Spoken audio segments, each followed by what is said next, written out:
Tai labas visiems, labai atsiprašau už techninius nesklandumus ir kad tiek laiko reikėjo čia laukti. Labai gera čia būti, labai ačiū atvykusiam į švietimo, mokslo ir sporto ministeriją, ačiū jums prisijungiantiem nuotoliu. Iš tikrųjų, mums šiandien mažosiom mokyklėlėm, savito ugdymo mokyklom yra labai ypatinga diena.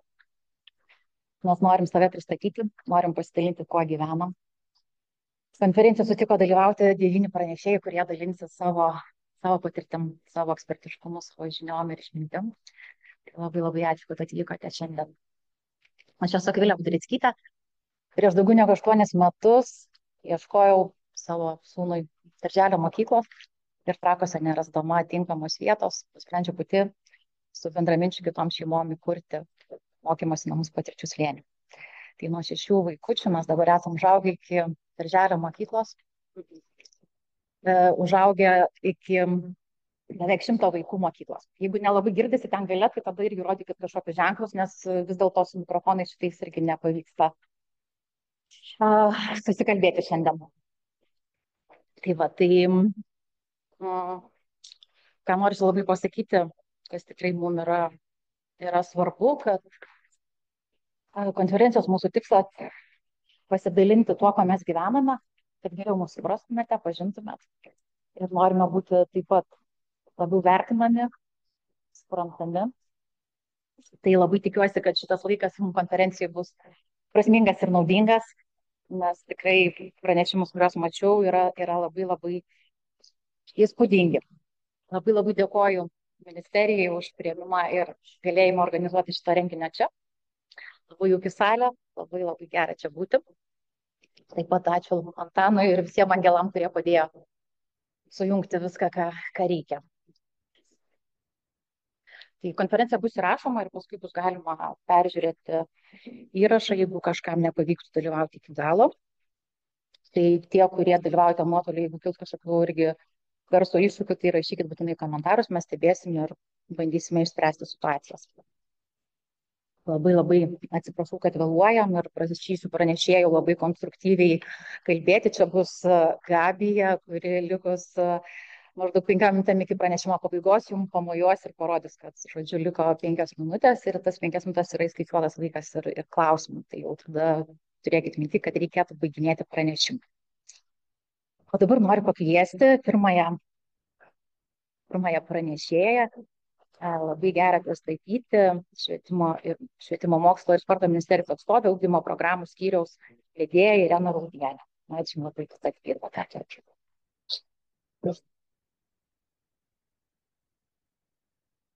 Aha, mes neturime mikrofono, aš galvoju, mus girdi už ekraną. Čia yra. Ai, čia mikrofonas. Okay. Gerai. Tai stengsiuosi atliepti visus reikalavimus, kad žmonės ir už ekrano mus galėtų matyti, kažkokį ryšį turėti. Tai laba diena. Labai smagu jūs čia matyti. Tokia neįprasta mums auditorija, galbūt, sakyčiau, ministerijoje. Dabar kažkaip nelabai dažnai, gal dabar vis tiek visi dauguma renkasi nuotolį, patogumą. Tai va, tas atvykimas iš tikrųjų labai džiugina, smagu matyti gyvus žmonės. Stengsiuosi irgi šiandien per daug neužgaišti ir dėl įvairių čia tų priežasčių. Labai trumpai pakalbėsiu apie tai, kaip ministerija mato netradicinį ugdymą ir aišku, turbūt galbūt netgi reikėjo man pradėti nuo to, kad ir perduoti jums šilčiausius linkėjimus nuo mūsų vadovybės ministerijos, nuo politinės komandos, nuo ministrės, nuo viceministro, kuruojančio bendrąjį ugdymą. Tai irgi, tiesiog noriu išreikšti bendrą mūsų tokį džiaugsmą, kad esate čia ir kad apskritai esate, kad kūrėte pridėtinę vertę švietime ir tikrai mes tą vertę jūsų jaučiame, matome ir manau, kad ateityje tas tik stiprės. Tai savo pranešimą, bet sąmoningai truputėlį nenorėdama supriešinti netradicinio ir tradicinio, bet norėjusi pabrėžti vis dėlto tą tokią, kol kas dar egzistuojančią skirtį tarp, galbūt tokią labiau kultūrinę skirtį, mūsų galvoje esančią skirtį tarp tradicinio ir netradicinio ugdymo, ar ne? Dėl to taip sąmoningai ir sukonstravau tą savo pranešimą. Gerai. Prieš pradėsiu, kai visada ministerijoje, žinot, valdininkai, teisinį reguliavimą vis tiek norisi priminti, ar ne? Tai kaipgi veikia koksgi tas teisinis pagrindas jūsų mokykloms veikti? Tai iš tikrųjų 2010 metais buvo patvirtinta netradicinių mokyklų koncepcija ir remiantis tą koncepciją vėliau buvo patvirtinta 10 sampratų, įvairių sampratų, ar ne, ir klasikinio ugdymo, ir Montessori, ir Waldorfo, ir jėzuitiško pedagogiko ir taip toliau. Tai tos 10 sampratų šiandien dienai tai ir yra tas pagrindas, kurio vadovaujantis netradicinio ugdymo mokyklos organizuoja ugdymą. Tai šiandien dienai mes turime apie 40 tokių mokyklų Lietuvoje, kurios savo ugdymą grindžia ta savita pedagogika, kuri yra patvirtinta ministro. Matom poreikį šiandien dienai, kadangi tikrai plečiasi ir ateina lauko, taip sąlyginai kol kas vadinu lauko pedagogiką, nes lauko darželį ar lauko pedagogika. Tai ir žinom, kad yra poreikis, jau esam gavę vienos mokyklos irgi prašymą tvirtinti jų sampratą. Tai matom poreikį dar vienai koncepcijai atsirasti, tai būtent susijusi su lauko pedagogika. Tai irgi kviestume būtent šios prieigos atstovus kažkaip tai bendrai susėsti bendram pokalbiui, pasikalbėti, kaip galėtų gimti ta samprata. Ir vis tiek tai yra dokumentas, jis turi remtis, jis turėti tam tikras filosofinės nuostatas ir tyrimais grįstati metodai, turi būti aptariami toje sampratoje. Vis tiek tai nėra toks bendro pobūdžio kažkoks tai dokumentas. Vis tiek tai yra toks, labai stipriai su tam tikra filosofinė kryptimi turi būti susietas dokumentas. Tai dėl jo rengimo mes kažkaip norėtume pakviesti tuos, nežinau, ar čia yra atstovų, bet ko gero vis tiek reiktų jungtis į tokią didesnę grupę ir kalbėtis apie tai, kad turim parengti būtent tokią naują sampratą ir ją patvirtintų ministras. Tai dabar dar truputėlį dėl teisinio reguliavimo, mes suprantam, kad visos tos mokyklos daugiau grindžia įgyvendinimą, metodus kitokius jūs pasiūlote, ar ne, kurie skiriasi nuo tų tradicinių mokyklų, ar ne, dažniausiai, ką mes sutinkame mokyklos suole, kai vaikai sėdi. Bet pati programa, kurią įgyvena, tai yra bendrojo ugdymo programa, kuri irgi yra patvirtinta ministro. Tai suprasdami tuos skirtumus, šiais metais rengiant pradinio, pagrindinio ir vidurinio ugdymo bendruosius planus, tai yra toks vienas svarbesnių dokumentų mokyklų, organizuojant ugdymą mokyklose, jau vadovaujasi visos mokyklos, ar ne? Mes iš tikrųjų girdėdami jūsų poreikį, ir naują skyrių iš tikrųjų tame dokumente pasiūlėme, 9 skirsnis vadinasi, ir šiek tiek pabandėme aprašyti, neprimentant, nesugriežtinant, ne kažkaip ribojant jūsų veiklą, bet siekis yra legitimizuoti tai, ką jūs darote.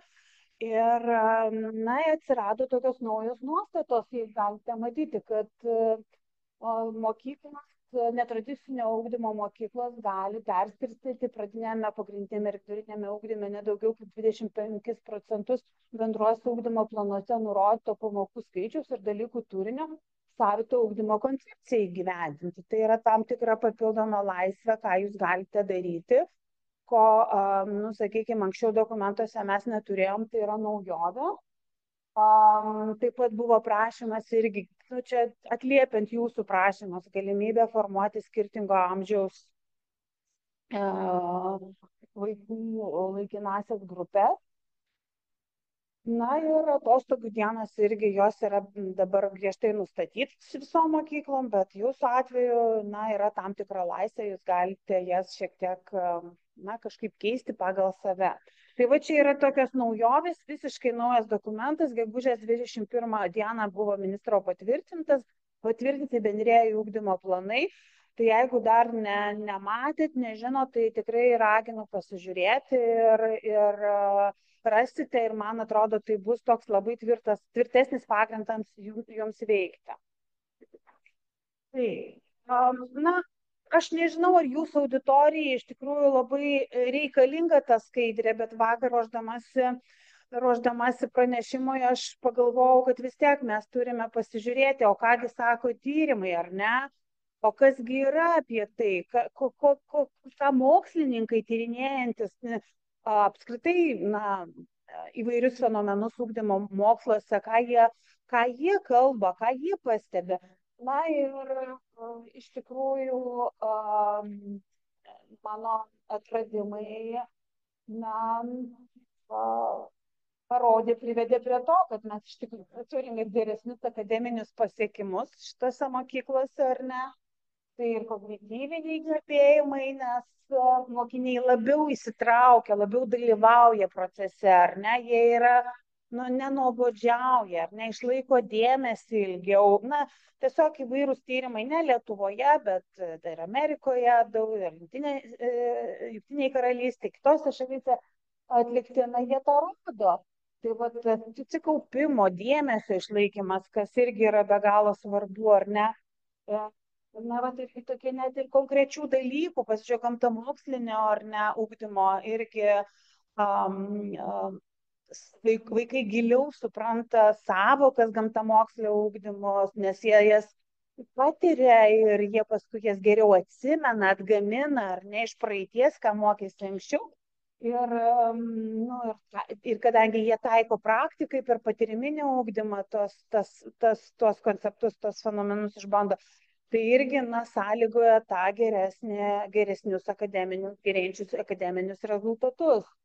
Aišku, kad psichinės sveikatos be galo svarbus mums šiandien aspektas, ar ne? Mes žinome, kad vaikai patiria labai daug streso, nerimo ir ta aplinka tokia konkurencinga, sakykime, ar ne, ir technologijų greitis, ir tas nuolatinės buvimas, nežinau, kažkiam triukšme nuolatiniam, ar ne, tas iš tikrųjų labai vargina, išbalansuoja vaikus, tai ką tyrimai taip pat rodo, kad didėja ir emocinis atsparumas, ar ne, ir mokiniai mokosi įveikti iššūkius, įvairias problemas, ir kai jie jaučia, kad jie yra palaikomi ir kad jie neturi konkuruoti, kažkam kažką įrodinėti, tai jie nustoja nerimauti. Tai turbūt tas yra labai labai svarbu. Ir fizinė sveikata, kas be ko, nes daugiau aktyviau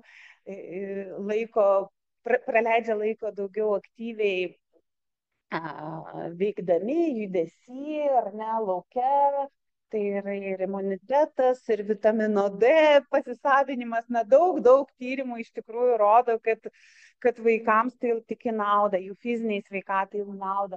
Ir aišku, praktiniai tokie, per tą praktiką nesigyja praktinės patirties ir kūrybiškumas vaikų gerėja, ir tos užduotis įvairios, tokios atviros patyriminės, probleminės sprendimas, jis irgi yra labai svarbios ir naudingos.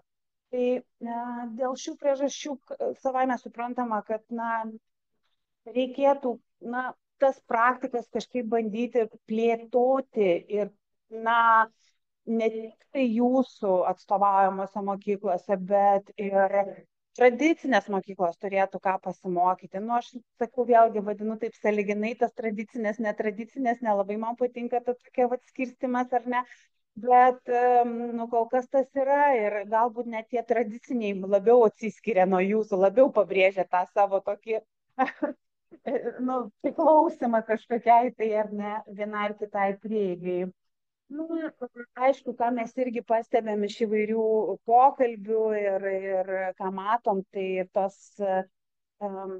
privalumai, kokie gerai, supratau, mažesnės klasės ar ne, ir atliepiami geriau mokinių poreikiai, pasitikėjimų grįsta mokyklos kultūra. Nu, turbūt tie visi dalykai, ką jūs iš tikrųjų darote, žinote ir aš galbūt tikrai negaišiu ir nesikartosiu. Tai tiesiog paskutinė mano skaidrė, va tas vaidmuo, nu tai koks tas vaidmuo ir vakar sėdėjau, galvojau ir galvoju, nu, kad taip pat kaip suvesti tuos kelis sakinius, ar ne, tai aš tai matau jūs kaip, nu, kad jūs turėtumėte atstovauti tą sveiką, atvirą ir pasitikėjimų grįstą santykių ugdyme. Ko labai dažnai, nu, mes pasigendame kitose mokyklose, ar ne? Ir būti pavyzdžių ar kelrodžių toms tradicinėms mokykloms, manančiams, kad tik baudžiant galima pasiekti gerų rezultatų. Nu, čia yra be galo svarbi ta visa mūsų baudimo, pažymių, rezultatų siekimo, konkurencinė ta aplinka, jinai tikrai visus vargina, ne tik mokinius, bet jinai vargina ir labai stipriai mokytojus. Mūsų mokytojų mažėja mokyklose iš dalies dėl šitų dalykų. Ta rodo tyrimai.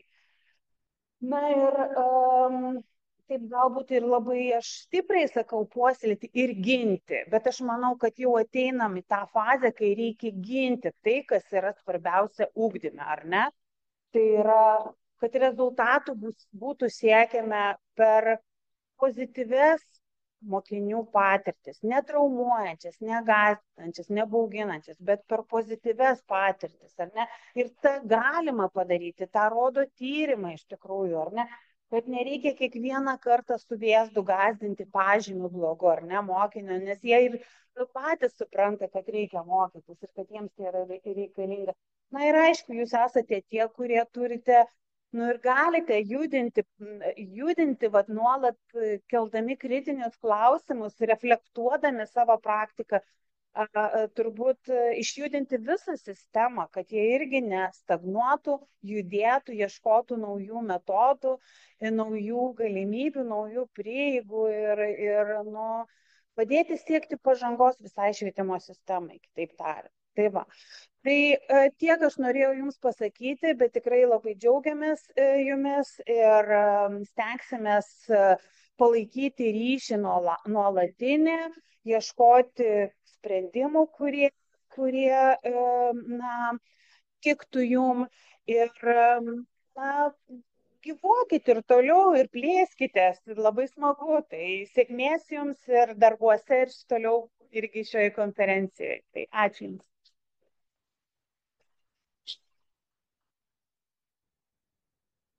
Labai ačiū, Irina. Ar būtų dar vienas klausimas, jeigu kažkas norėtų užduoti, tai vienam klausimui turėtumėm laiko. Jeigu ne, tai labai noriu padėkoti, labai gera, kad atsirado gerų naujienų, kad galės būti ir darbo grupė ir ačiū labai išdavimą skirsnį. Ačiū. Na ką, dabar kviečiu kitą lektorę, Juditą Akrominę iš Nacionalinio švietimo tinklo. Yra tinklo vadovė, švietimo entuziastė, kūrėja ir nuostabių alternatyvių mokyklų įvairių iniciatyvų palaikytoja. Tai buvo pirmasis žmogus sužinojęs, kad norėčiau organizuoti tokią konferenciją ir sakė, darom. Tai va, ne viskas taip sklandžiai, bet labai ačiū, jeigu kad važiavai ir galėsiu pasidalinti savo įžvalgom apie mažųjų mokyklų iššūkius ir vertes. Sveiki visi. Tikrai dėkoju, kad pakvietėte šią konferenciją. Rūpi man ir mums savito ugdymo mokyklos. Esu, kaip Akvilė pristatė, nacionalinio švietimo nevyriausybinio organizacijų tinklo vadovė. Ir tinkle vienijam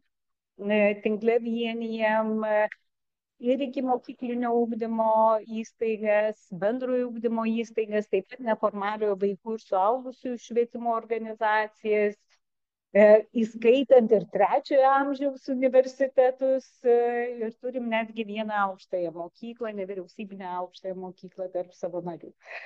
Šiandien pabandysiu trumpai apžvelgti nevalstybinių mokyklų, įskaitant ir savito ugdymo mokykloje situaciją, ir labai džiaugiuosi, kad dalis to galėsiu sutrumpinti savo pranešimą, nes tai, ką Irena kalbėjo, aš irgi savo pranešime iš dalies minėjau, ir tikrai labai džiugu girdėti tas teigiamas nuostatas ir nuotaikas savito ugdymo mokyklų požiūrių.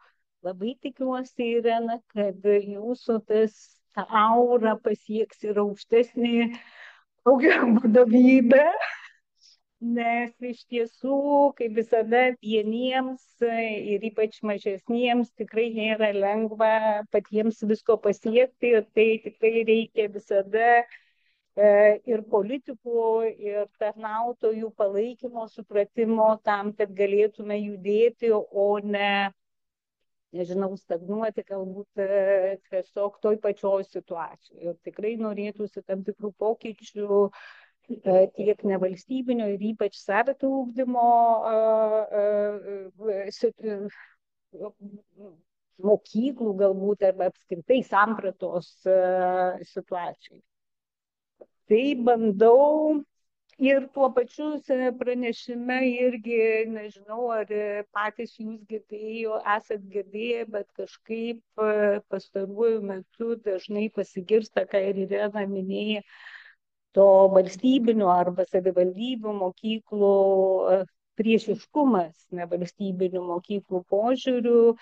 Ir tie argumentai ir tie faktai, kurie yra viešai pateikiami, jie yra klaidinantis. Tai pabandysiu tuo pačiu ir pasklaidyti tuos mitus.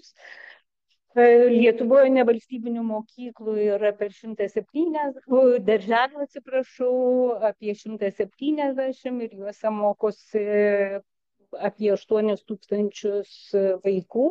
Juos lanko apie 8 000 vaikų, ir mano požiūriu, kad diegiant visuotinį ikimokyklinį ugdymą nepakankamai išnaudojamos nevalstybinių darželių galimybės, jų steigimas, plėtra Lietuvos mastu. Bendrojo ugdymo mokyklų Lietuvoje yra 100 nevalstybinių, ir juose mokosi apie 28 000 mokinių. Tarp jų yra ir, kaip Irena minėjo, yra ir religinės mokyklos, tiek katalikiškos jėzuitų, nors jos priskiriamos prie savito, aš jau sakyčiau, kad jos yra labiau tradicinės, juolab, kad iš tiesų joms skiriamas finansavimas, visas finansavimas, kaip ir pavaldžioms mokyklom. Ir tarptautinėse mokyklose mokosi apie 5 000 vaikų, tarp kurių tikrai labai didelę dalį pastaraisiais metais sudaro ukrainiečių vaikai. Nu, ne tik tarptautinės ir atskiros mokyklos ukrainiečių vaikams. Tai iš tiesų nevalstybinėse mokyklose, jeigu imant tiesiog nominaliai, mokosi apie 8 procentus visų vaikų, bet detaliau pasižiūrėjus, šitas procentas yra dar mažesnis. Kaip nurodyta, didžioji dauguma nevalstybinių mokyklų yra pelno nesiekiančios viešosios įstaigos, bet vis tik tai noriu, nežinau, paaiškinti arba pasakyti, kodėl nėra, kaip dažnai, nežinau, kalbama, nėra blogai, arba kodėl pasirenkamos kitos teisinės formos, mažosios bendrijos arba uždarosios akcinės bendrovės. Tai viena iš pagrindinių priežasčių yra banko paskolos, nes viešosios įstaigos iš esmės jom nėra galimybių gauti banko paskolų, jeigu jų reikia tais atvejais, kai reikia infrastruktūrai arba patalpų atnaujinimą arba kažkokiem didesniem įsigijimam. Aš pati esu gavusi paskolą tik užstačius savo asmeninį turtą, tai tas pasirinkimas irgi yra ne tiesiogiai siekti pelno, kaip dažnai yra eskaluojama, o tam, kad spręsti tiesiog kasdienybės klausimus. Ir kaip atrodom tarptautinėje situacijoje, iš tiesų Lietuva yra tarp šalių, kurioje mažiausiai mokosi nevalstybinėse mokyklose, tai visose ugdymo pakopose. Ir ši situacija tiek EBPO, tiek Lietuvoje nesikeičia jau daugelį metų. Ir vidutiniškai EBPO šalyse nevalstybinėse ugdymo įstaigose mokosi čia visos pakopos, nuo iki mokyklinio, iki vidurinio ugdymo, tai 18%. Tai Lietuvoje tai iš tiesų nėra, nevalstybinės mokyklos nekelia jokios grėsmės valstybinėm mokyklom, kad iš tiesų tai yra viena iš galimybių, kaip šitą sistemą papildyti ir praturtinti. Čia nieko nepasakysiu, ką Irena kalbėjo, 23 metais savito ugdymo samprata įtvirtinta švietimo įstatyme ir aišku, jinai remiasi netradicinio ugdymo koncepcija ir taip yra 10 patvirtintų sampratų, bet į ką norėčiau atkreipti dėmesį, kad tos sampratos pakankamai prieš 10 metų ir dar daugiau yra patvirtintos. Tai galbūt vertėtų jas atnaujinti, sugrįžti ir atnaujinti ir aišku papildyti naujomis ugdymo sampratomis.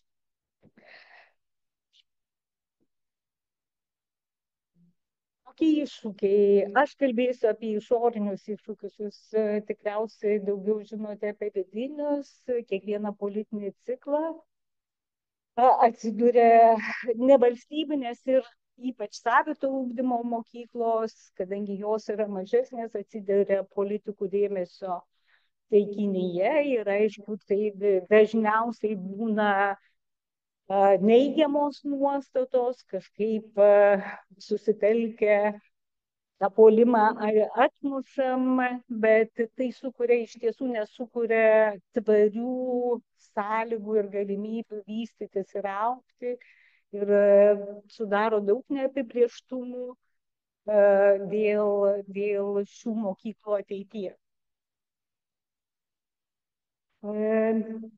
Ir ką minėjau, tikrai negaliu paaiškinti ir nesuprantu, kodėl iš pavaldžių mokyklų sklinda tas toks, nežinau, nepasitikėjimas arba neigiamos nuostatos nevalstybinių mokyklų požiūrių. Tikrai tas procentas nėra, kaip rodžiau, didelis ir nėra konkurencijos tarp šių mokyklų. Ir reikalavimai tiek valstybinėm, tiek nevalstybinėm mokyklom yra tikrai labai panašus. Yra kelios išimtis, bet iš esmės esminiai reikalavimai yra tie patys.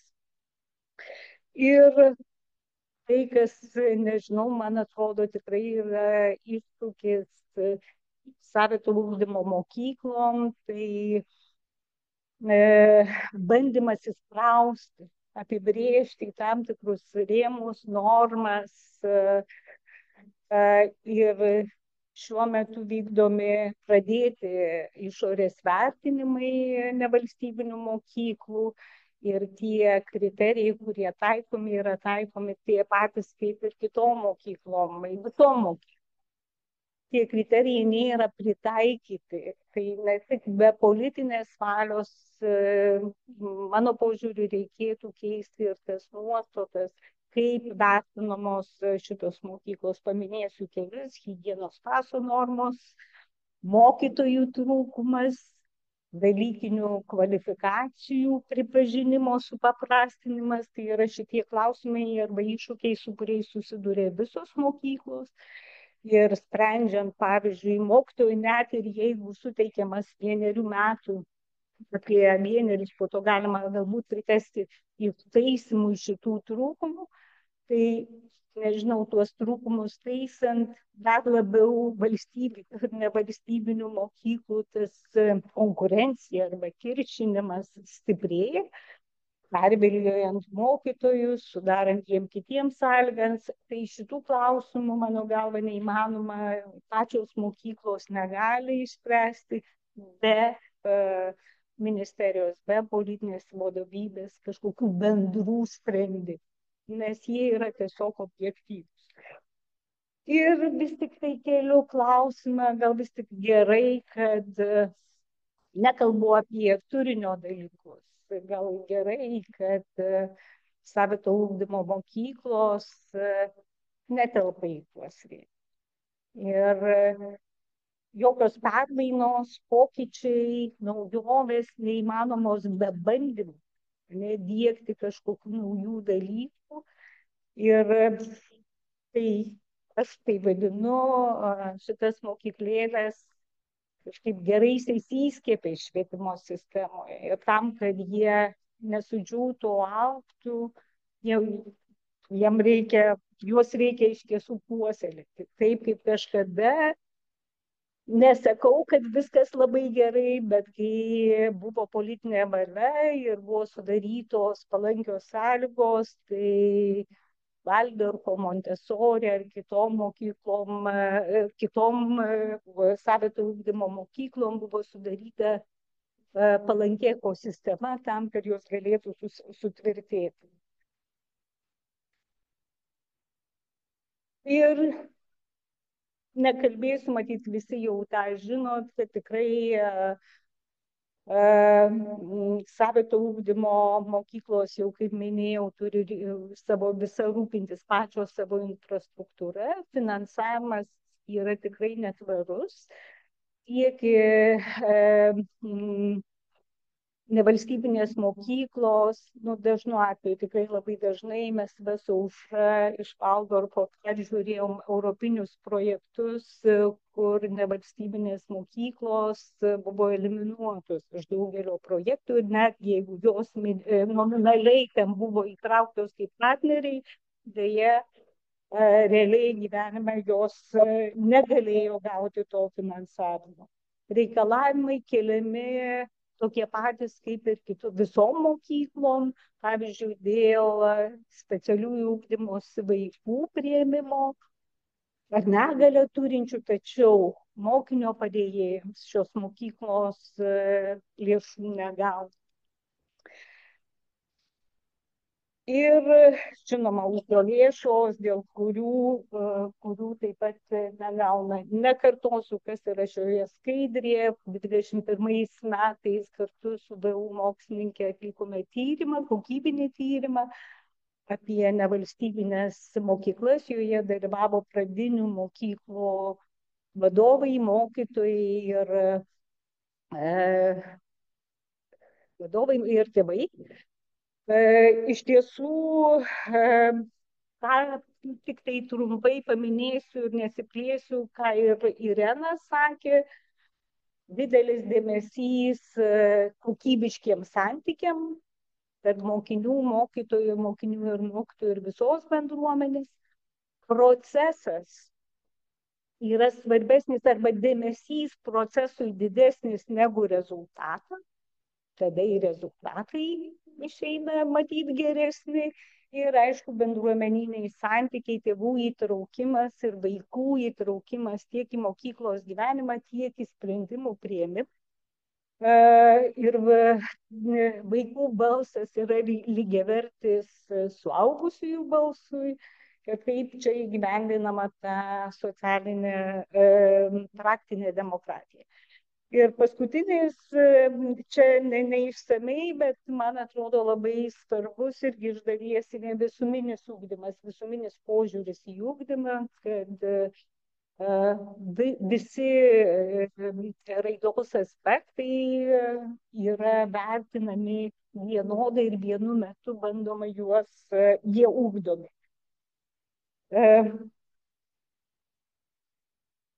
Ir irgi vis tik tai noriu pabrėžti, kad mes matome savito ugdymo mokyklas kaip bendrą švietimo ekosistemos dalį. Aišku, to nepakanka, tai turėtų matyti ir politikai, ir vadovybė.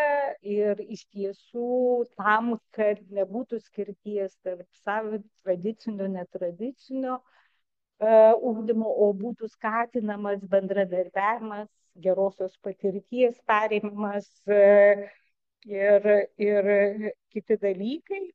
Ir kitas svarbus momentas mano požiūriu, kad savito ugdymo mokyklos yra tokios skirtingos ir visos jos, kad juos tikrai labai sunku apibrėžti, ne vienu apibrėžimu arba pamatuoti vienu matu. Ir keliu klausimą, nors Irena Baranauskienė sako, kad negali būti pokyčių, keliu klausimą, kur link mes eisime.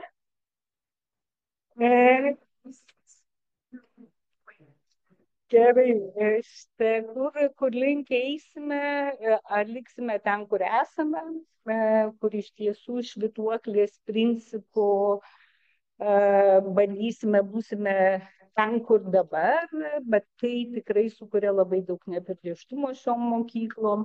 Ar vis tik tai bandysime kurti tą palankę ekosistemą, kuri iš tiesų padėtų skatinti visos sistemos pokyčius, pažangą. Ir trečia, labai mažytėm raidytėm parašiau, nelabai tikiu ir nelabai norėčiau tikėti, degins man laužo. Savito ugdymo arba nevalstybinio ugdymo mokyklas. Ir tam, kad nebaigčiau šitą liūdną natą, ir labai atsiprašau, kad savo citatą čia cituoju, bet manau, kad švietimo įstaigos tai nėra pastatai, nėra administraciniai vienetai, tai yra įvairių švietimo veikėjų ir profesionalų bendraveikių. Ir kuris skatina pokyčius švietime, atliepiančius aplinkos pokyčius. Tai tiek trumpai ir linkiu visiems geros dienos.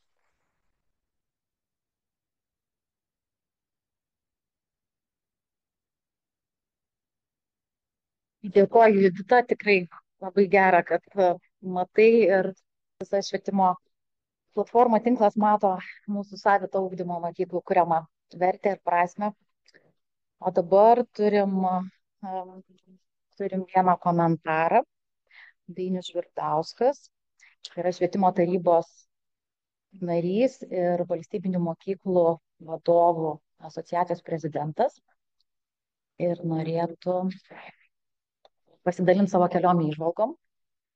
Taip pat esam gavę keletą klausimų ir jaučiam iš tikrųjų tą tokią įtampą tarp valstybinių mokyklų ir savito ugdymo mokyklų. Tai Dainiau, sveiki, ar girdit mus? Puikiai, o jūs mane ar girdit? Girdim, puikiai. Puiku. Tai kiek man duodat laiko? 4 minutės maksimum. O, netilpsiu, bet ką darysit? Tai noriu pasakyti, ko gero klausau ir negaliu patikėti, kad aš realiai vienas iš jūsų, kada prieš daugiau nei 10 metų mes vystėme inžinerijos idėją, taip pat susidūrėm su didžiuliu pasipriešinimu daugelio grandžių švietimo sistemos, ją atlaikėm ir tai buvo kokios 4 vasaros be atostogų, toliau, jeigu priimi iššūkį, turi dirbti. Ir turi, tai yra įsipareigojimas papildomas ir tai yra iššūkis iš tikrųjų. Tai noriu pasveikinti visas įstaigas, kurios šiandien darote tai. Džiugu girdėti, kai aš kaip mokslininkas atlikinėjau įvairius tyrimus, tada buvo kalbama apie ugdymo alternatyvas. Jūs ten buvot ugdymo alternatyvos, dabar mes tai nekalbam ir tai jau yra šventė. Jūs esat realybė, švietimo sistemos realybė, tvari realybė, aišku, su įvairiom gal deviacijom. Čia man labai džiugu, kad vis tiek mūsų tas pasaulis mažas. Jolanta Lipkevičienė paskambino ir sako, Dainiau, tai čia, sako, Žvirdauskas prieš privačias mokyklas. Jėzus Marija, galvojau, vėl komunikacijos kažkur, arba savitas mokyklas. Aš pats iš principo toks esu ir vadovauju tokia įstaigai, didžiausiai beje Lietuvoje. Tai poreikiai eilinį kartą rodo mūsų įstaigų, reiškia, nesikė. Ir noriu jūs pasveikinti, padrasinti, aukščiau galvas, jeigu yra kažkokių problemų ir jeigu, bandoma kalbėti, kad ten vienas kalba, kitas kalba, kalbėkime tiesiai, be tarpininkų. Ir kartais net ir mūsų mintise ir valstybinių mokyklų vadovai, nebe pagrindo kalba, kad atsirado tas, kodėl taip, susėskim prie bendro stalo, kad ir asociacijų lygmenyje. Mes puikiai tokį diplomatinį kanalą turim su Judita. Turim daug skirtingų nuomonių, bet niekaip nesusipykstam ir draugaujam toliau. Judita, ar teisybė? Ar linksi, Judita? Taip sakė. Taip, Judita sakė, taip. Nors skiriasi mūsų nuomonės. Tai va, atsakant čia į keletą komentarų dėl to susipriešinimo, tai tikrai reikia kalbėtis, reikia dalintis duomenimis, dalintis patirtimi ir bendrauti, nebijoti, nekaltinti. Netgi, vieną istoriją, kurią aš prisimenu iš nevalstybinės mokyklos, specialių poreikių vaikas buvo tiesiog išmestas. Ir kodėl taip atsitiko? Jeigu pirminis, tai toks negatyvas, ar ne? O gal išaiškėjo tai, kad ta mokykla negauna lėšų pagalbos specialistam. O tikslas mūsų yra vaikai. Ar viename, ar reiškia, savito ugdymo, ar nevalstybinio sektoriaus mokyklose yra vaikai, mūsų Lietuvos ateitis. Tai kadangi tik 4 minutės, o galėčiau kalbėti ir ilgiau, kalbėkimės, draugaukime įvairiausiomis formomis, kad ir vakariniais skambučiais, ir konferencijos, pranešimai, mytai, kokios yra likusi puikiai forma po nuotolinio ugdymo. Tai sveikinu ir džiaugiuosi jūsų šito renginiu ir tokių renginių darykime daugiau. Viskas. Dėkui, Dainiau. Labai gera girdėti už norą bendradarbiauti, tikrai dar susitiksime. Ir ačiū, kad atsakėte į tuos kelius komentarus, kurie buvo įvardinti nuotoliu dalyvaujančių. Tai tikrai jaučiu ir tikiu, kad kursim tuos tiltus, o ne atskirti tarp valstybinio ir nevyriausybinio sektoriaus. Tai ačiū dar kartą. Ir dabar tada judėkime toliau. Turėsime galimybę nukeliauti į Portugaliją. Ir turime dalyvių Rodrigo iš Portugalijos, kuris nori pasidalinti savo įžvalgom apie Europos kontekstą. Noriu pakviesti, Jolanta, nepristatyti. Na gerai, tada aš labai greitai, yra jisai, ne? Jeigu gali tada parašyti jam, kad jisai įsijungtum. Tai žodžiu, labai ilgas sąrašas visų pareigų ir tikrai visko neišvardinsiu.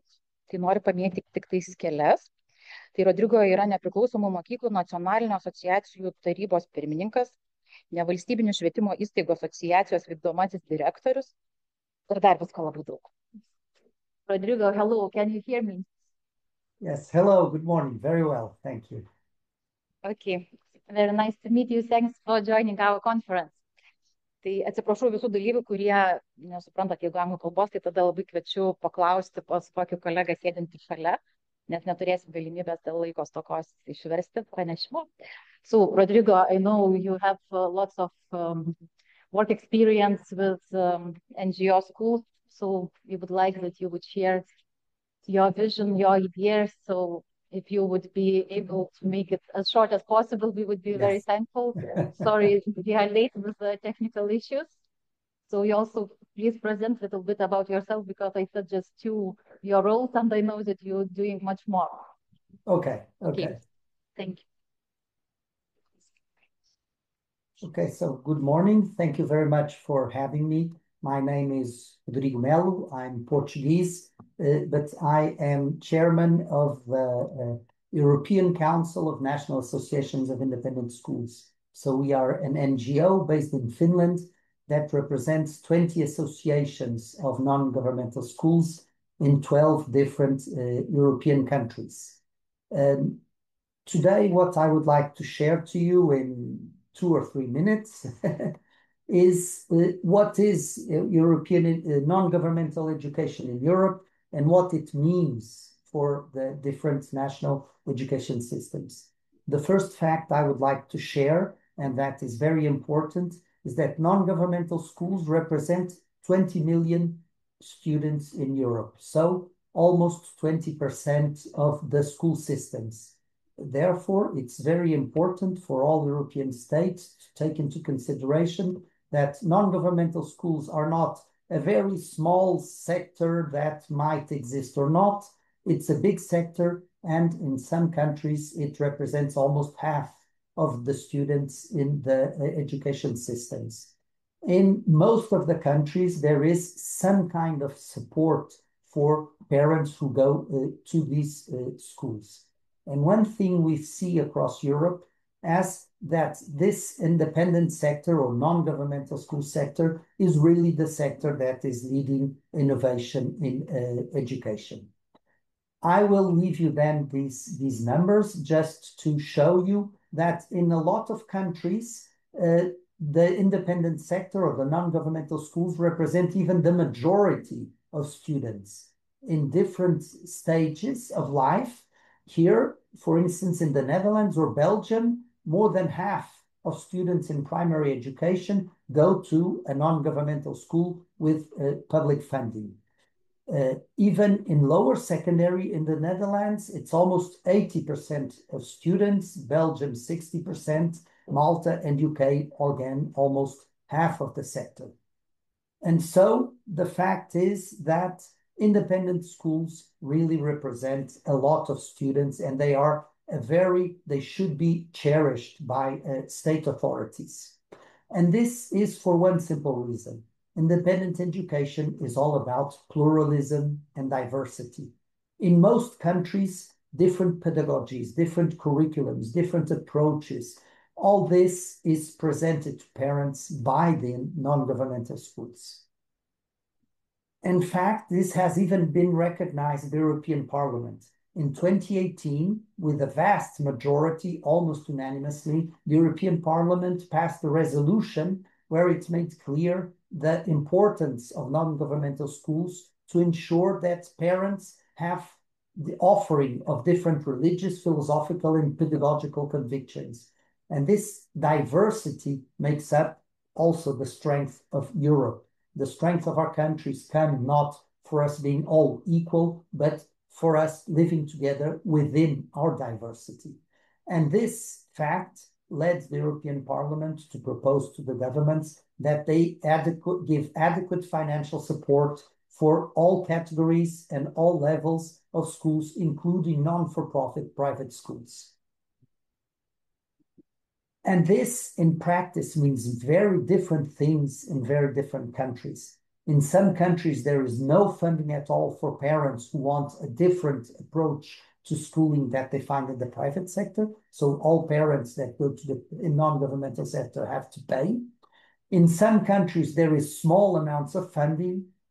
Some countries have very significant funding. Netherlands, Denmark, Finland, independent non-governmental schools receive almost the same in some countries, for instance, Denmark, but exactly the same in the Netherlands and Finland as governmental schools.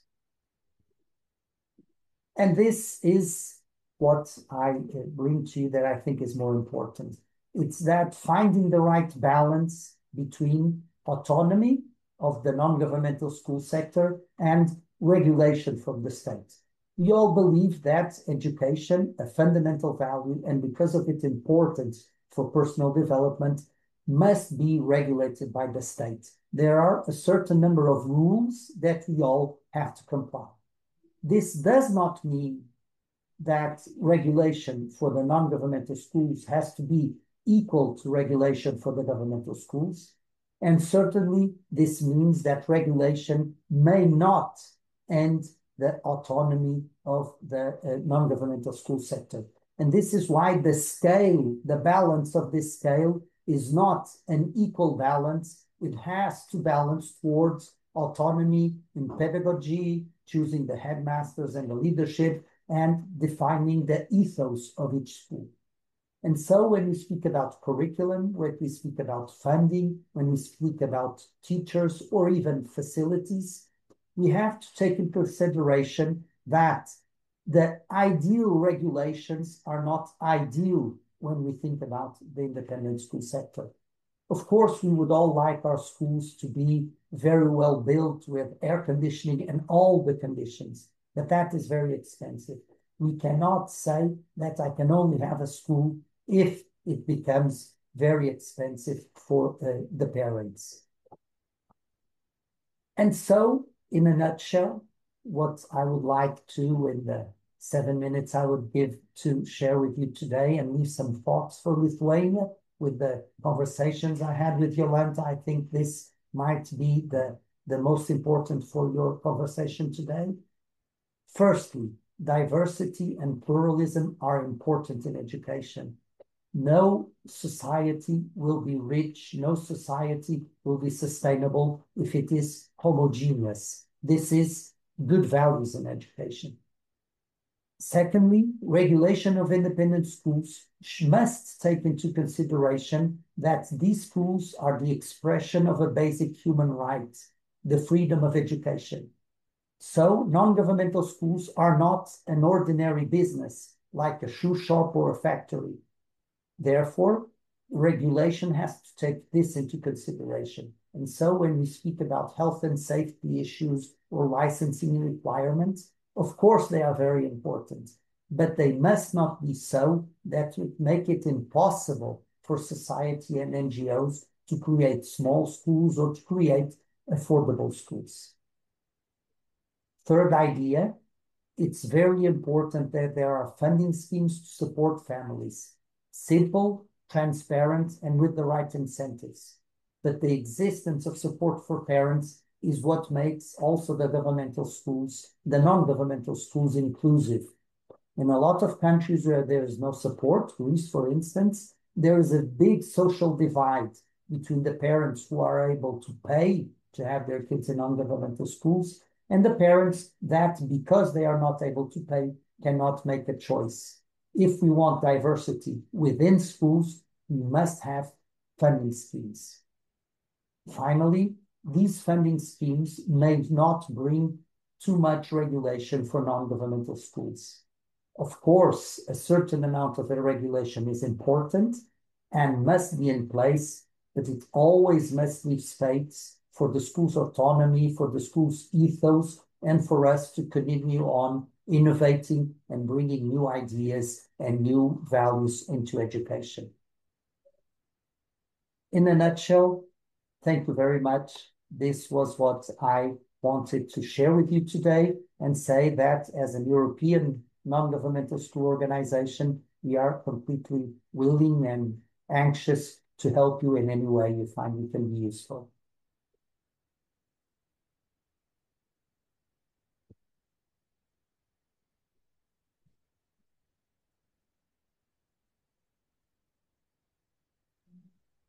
Rodrigo, it was lots of applauding, but you didn't hear it. So thank you so much for your presentation, for sharing your experience. It was really nice to have you here. So because we have lack of time, we have to see you next time. Okay, we will keep in the contact. See you soon, hopefully. Bye-bye, and thank you very much, and keep on the good work. Thank you.